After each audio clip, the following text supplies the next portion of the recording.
निबंध लेखन की बात करें तो मौसमों का वर्णन, क्योंकि भली भांति जानते हो आप सारे मौसमों को।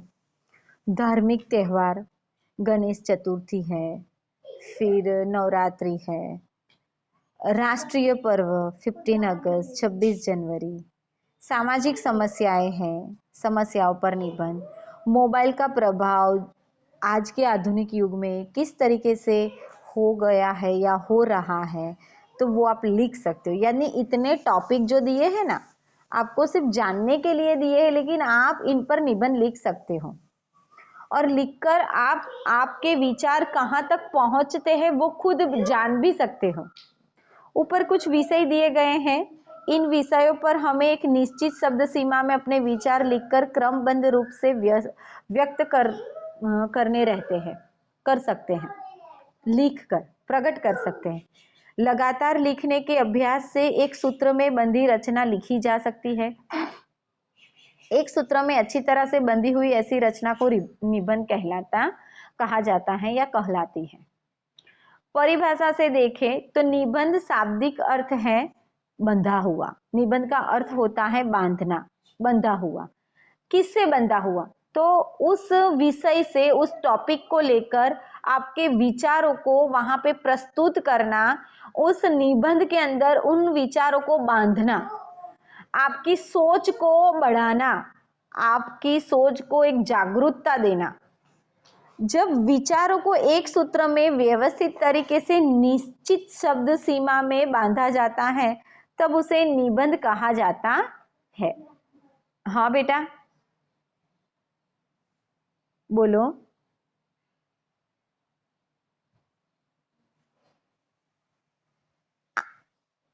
अच्छा, आमतौर पर हाँ,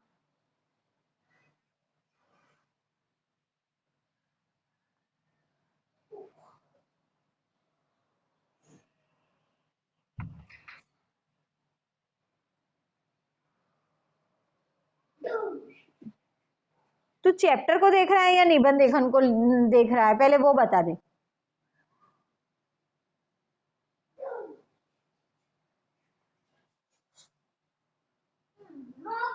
प्रिंटिंग मिस्टेक होगी तेरे में। निबंध लेखन आया है कि नहीं पहले वो देख ले।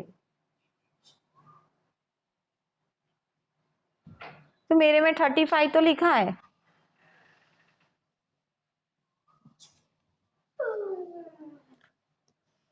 मेरी बात सुनो, मेरी बात सुनो, जो मैं पढ़ा रही हूँ वो है ना अंदर, वो ध्यान दो, नंबर को छोड़ दो। वो भी इंसान है, इंसानों से ही गलतियां होती है। हाँ, आम अभी आप लोगों, मैं ये बोल रही हूँ कि अभी वो मैं क्लियर करने बैठूं कि आपको निबंध लेखन पढ़ाओ। डिस्कस कर लो ताकि क्लास यहाँ पे ही खत्म होगी, आगे मैं नहीं पढ़ाऊंगी। फिर वो कोई इश्यू नहीं हुआ।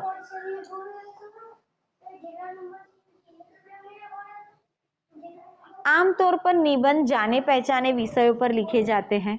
आमतौर की बात करें तो सिंपल में ऑलमोस्ट आपको जो निबंध दिए जाते हैं वो जाने माने विषयों पे, यानी बच्चे जो ओरली जानते हैं, बच्चे जो पढ़कर आए हैं, बच्चों ने पहले से निबंध के बारे में जाना है, वैसे ही टॉपिक दिए जाते हैं। लेकिन कक्षा 8 से लेकर कक्षा 10 तक की हम बात करें तो वहां पे आपको कुछ ऐसे निबंध दिए जाएंगे जो आपके लिए एक तरीके से आपने सोचा कि मैं इसमें लिख सकता हूँ, पर जब आप लिखने बैठते हो तो आपकी सोच कहीं ना कहीं रुक जाती है। ऐसे टॉपिक्स भी आते हैं, उसके लिए आपको निबंध माला का प्रयोग करना चाहिए।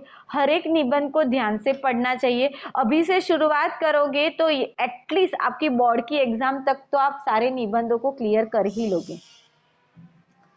निबंध लिखना भी एक कला है। निबंध लिखते वक्त आप कोई मुहावरे, कहावत, लोकोक्ति, पंक्ति, दोहा, पद का भी प्रयोग कर सकते हो। सूत्र, कोई सूत्र दो, कोई सूचित करो, उसको ब्रैकेट करो, एक चिन्ह, दोहरे चिन्ह में उसको ब्रैकेट करो, मार्जिन में लिखो या हाईलाइट करके लिखो। ये सारी कला निबंध लेखन में आती है और आपको वो कला आनी चाहिए। निबंध लिखते समय कुछ सावधानियां रखनी चाहिए। अच्छा निबंध लिखने के लिए कुछ आवश्यक बातें इस प्रकार है। पालन करना चाहिए यानी फॉलो करना चाहिए। जैसे कि बताया कि सबसे पहले निबंध की रूपरेखा बनानी चाहिए, अपने विचारों को व्यवस्थित रूप देना चाहिए यानी प्रस्तावना बांधनी चाहिए, क्या सोच रखते हो।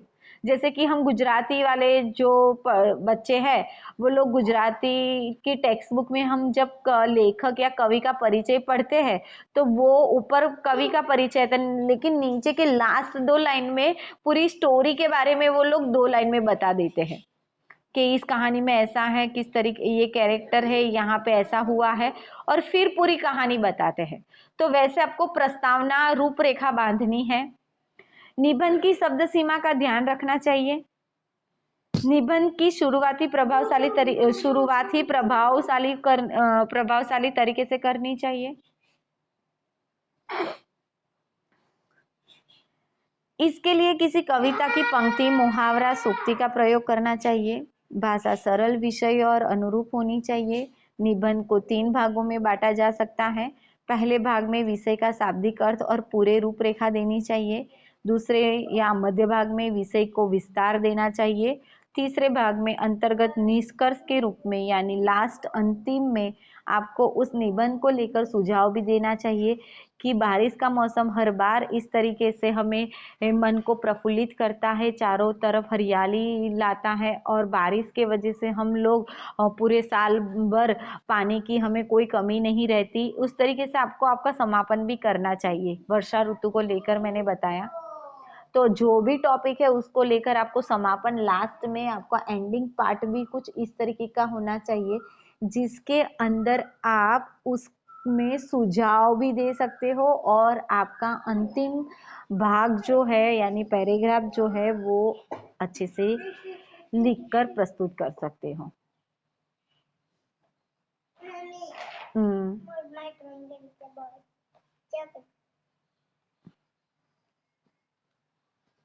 एक मिनट बेटा, એવું કીધું છે? શેની ડ્રોઈંગ કરવાની છે? લો આમાં બનાવી દો।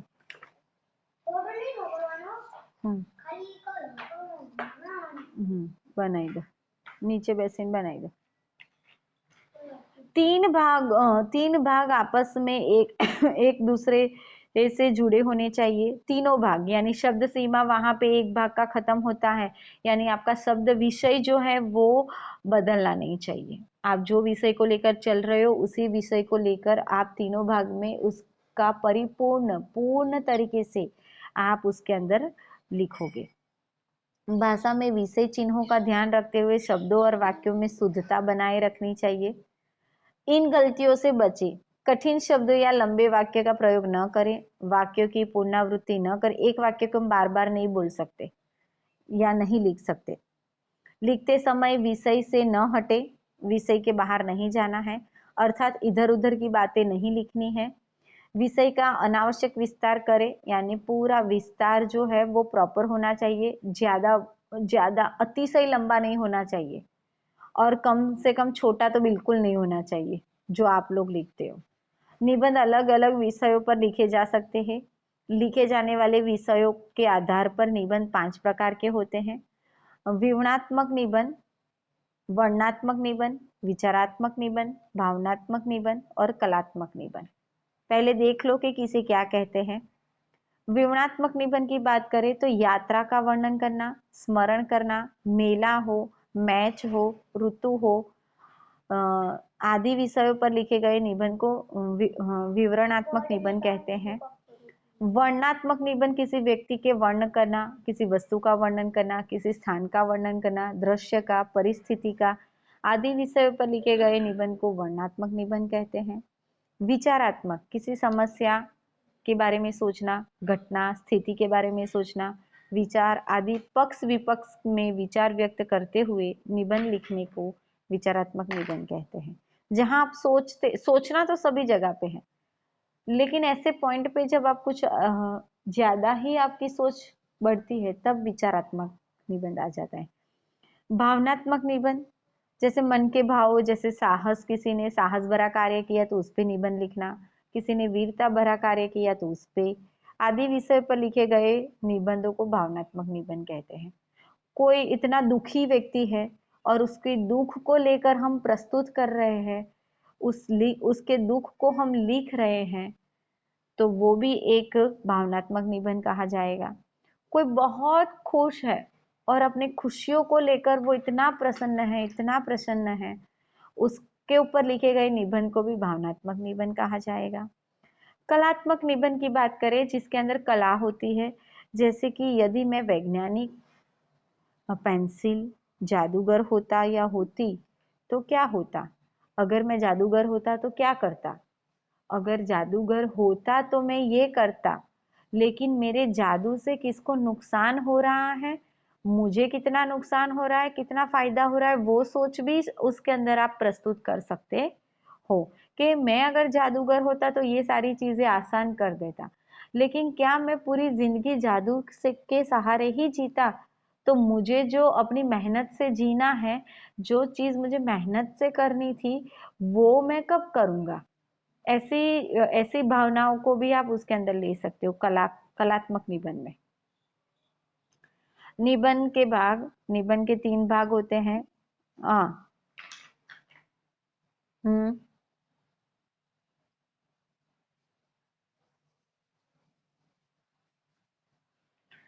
काल्पनिक जो चीजें होती है वो विचारात्मक में ले सकते हैं, लेकिन वो कैसे विचार पर आपकी काल्पनिक सोच है, वो उस पर डिपेंड करता है, आप क्या सोचते हो।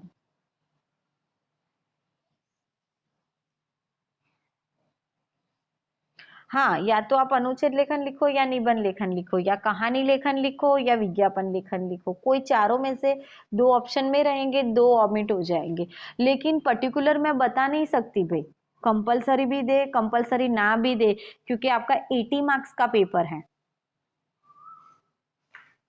हम्म, बराबर, जो कुछ भी सूचना आएगी ना वो आपको दिया जाएगा, वो जो सर भेजते हैं ना सिलेबस जिसमें फाइनली चैप्टर डिसाइड होकर आते हैं, उसके अंदर सब कुछ लिखा हुआ रहता है, आप उसको पढ़ो।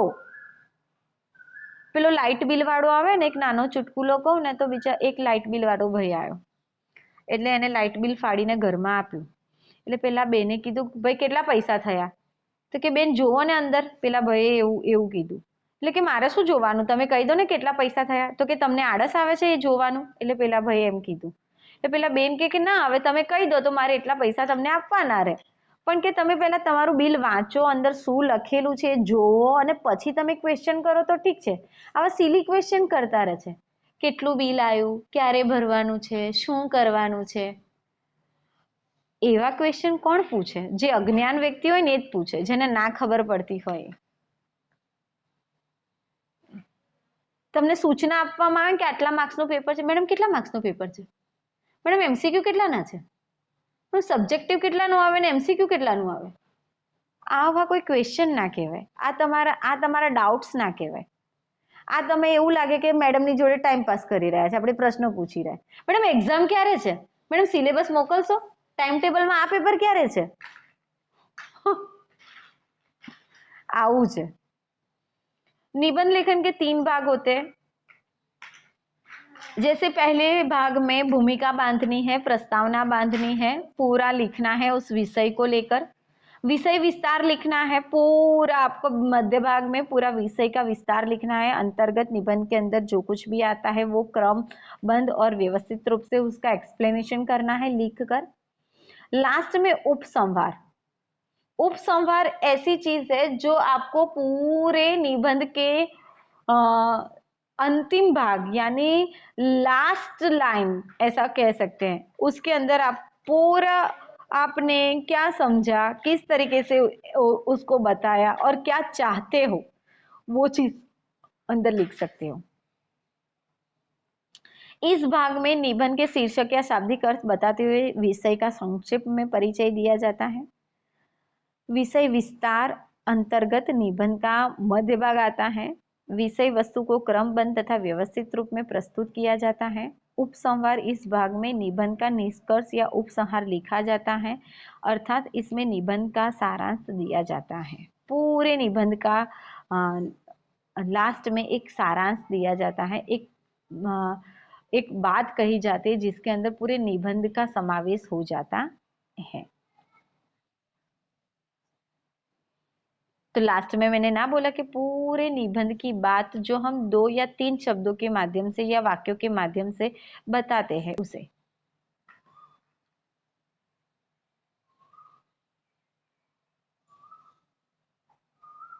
एक सार निकालना, उसके बारे में एक थॉट निकालना, किसको लेकर, तो उसके पूरे निबंध को लेकर। देखो यहाँ पे हाँ तो और और फिर आप कहते हो मैडम मार्क्स नहीं देते, कहाँ से देंगे।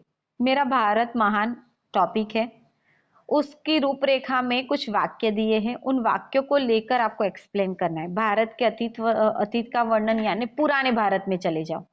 विश्व के रूप में भारत, विश्व में भारत का क्या सम्मान है पूरे वर्ल्ड में। हमारे देश की भौगोलिक विशेषता, फिर हमारे देश की बात की गई है तो भौगोलिक विशेषता तो आएगी ही। भारत का स्वतंत्रता संग्राम, किस प्रकार रहा हमारे भारत देश का स्वतंत्र संग्राम, कितने लोगों ने उसमें भाग लिया, कितने लोगों ने अपना बलिदान दिया, किस प्रकार, कब और कौन सी डेट को भारत देश को आजादी मिली। देश का वर्तमान और भविष्य कैसा होगा, वर्तमान काल कैसा बीता था वो बताओ कि किस तरीके से वर्तमान काल चल रहा है या चल रहा था। फिर आप उसका भविष्य बताओ कि अगर हम इस बार, अभी हमें आजादी मिल गई है तो हमारा भविष्य कैसा होगा वो बताओ। पॉइंट टू पॉइंट आपको जाना है। सारे जहां से अच्छा हिंदुस्तान हमारा हमारा, सारे जहां से अच्छा हम बुलबुले हैं इसकी, ये गुलसिता हमारा हमारा, सारे जहां से अच्छा। पंक्ति दी है क्योंकि भारत देश के आधार पर निबंध था, इसलिए शुरुआत की है। देखो शुरुआत अच्छे से समझना। हम भारत के निवासी हैं, हमारा देश महान है, यह विश्व के प्राचीन देशों में एक देशों में से एक है। प्राचीन काल में इसे सोने की चिड़िया कहा जाता था। कहने का आशय यह है कि तब धन संपत्ति से परिपूर्ण था ये देश। कहते हैं कि प्राचीन समय में यहाँ दूध की नदियां बहा करती थी। सारे साधन उपलब्ध होने के कारण यहाँ बच्चे, युवा, बूढ़े, स्त्री, पुरुष आदि सभी स्वस्थ रहा करते थे। संसार में प्राचीनतम विश्वविद्यालय नालंदा और तक्षशिला भारतवर्ष में ही थे। नालंदा अब बिहार में स्थित है। तक्षशिला भारत और विभाजन के बाद पाकिस्तान के पंजाब राज्य में चला गया। नालंदा और तक्षशिला विश्वविद्यालयों में विश्व के अनेक राष्ट्रों से विद्यार्थी अध्ययन करने के लिए आते थे। पूरे संसार को हमारे देश ने कई बातें सिखाई, इसीलिए भारतवर्ष को विश्व गुरु कहा जाता है। इस देश के उत्तर में हिमालय पर्वत हमारा प्रहरी बनकर खड़ा है। प्रहरी यानी हमारा एक सैनिक बन के खड़ा है, चौकीदार। यह विश्व का सबसे ऊंचा पर्वत है। इसको पर्वतों का राजा माना जाता है। हिमालय से अनेक नदियां निकलती है। यह हमें कई प्रकार की आयुर्वेदिक जड़ी बूटियों भी प्रदान करता है। गंगा, यमुना, गोदावरी, कृष्ण, कावेरी, महानदी, सिंधु, सतलज आदि अनेक नदियां भारत की धरती को सींचती हुई फल, फूल और अन्न से परिपूर्ण देती है। प्रति वर्ष यहाँ की वसंत, शरद और वर्षा ऋतु भारत भूमि को नए उल्लास भर देती है। यहाँ अनेक भाषाओं को बोलने वाले, अनेक संस्कृतियों को मानने वाले लोग मिलजुल कर रहते हैं। हमारे देश में हिंदी के अलावा मराठी, गुजराती, पंजाबी, असमिया, बांग्ला, उड़िया, तमिल, तेलुगु, मलयालम, कन्नड़, कश्मीर, कोंकणी आदि कई भाषाएं बोली जाती है। राज्यों के हिसाब से भाषा लिख देना आसान रहेगा। हर राज्य के खान पान, वेशभूषा, रहन सहन की अपनी विशेषता है। विविध धर्म के लोग यहाँ रहते हैं। यही कारण है कि यहाँ दुनिया के सारे त्योहार बड़े हर्ष और उल्लास के साथ मनाए जाते हैं। हमारे देश में होली, दीपावली, गुरु पर्व, ईद, क्रिसमस, बुद्ध पूर्णिमा, महावीर जयंती, नवरात्र आदि सभी त्योहार मनाए जाते हैं। राजा दुष्यंत के होनहार पुत्र भरत के नाम पर इस देश का नाम भारत पड़ा। भारत की पावन धरती पर राम, कृष्ण, बुद्ध, महावीर, नानक, अशोक, दयानंद, विवेकानंद, महात्मा गांधी जैसे महापुरुषों और वाल्मीकि, कालिदास, कबीर, सूरदास, तुलसीदास, सुब्रमण्यम भारती तथा रविंद्रनाथ टैगोर जैसे महान कवि पैदा हुए। हमारे देश के वीर स्वतंत्र सेनानियों और क्रांतिकारियों के त्याग और बलिदान से 15 अगस्त 1947 के दिन आजादी मिली। आम जनता के प्रयासों एवं देश के कर्णधारों के मार्गदर्शन में देश प्रगति के मार्ग पर आगे बढ़ता रहा। हम वसुधैव कुटुंब अर्थात सारी पृथ्वी को अपना परिवार मानते हैं। इसी भावना के साथ हम सदा आगे बढ़ते रहते हैं। आशा है कि हम इसी तरह भविष्य में भी आगे बढ़ते रहेंगे। जय हिंद, जय भारत, मेरा भारत देश महान। ऐसे भी लास्ट में आप एक सूत्र लिख सकते हो। तो ये था आपका भारत देश महान, मेरा भारत देश महान, मेरा भारत देश। मेरे भारत देश में क्या क्या है, कौन कौन से लोग हो चुके, उन सारी चीजों को बताया गया है। ऐसे निबंध लिखोगे ना तो 5 मार्क्स मिल सकते।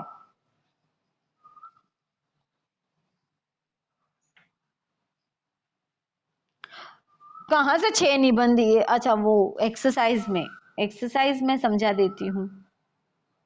1 मिनट रुक जाओ।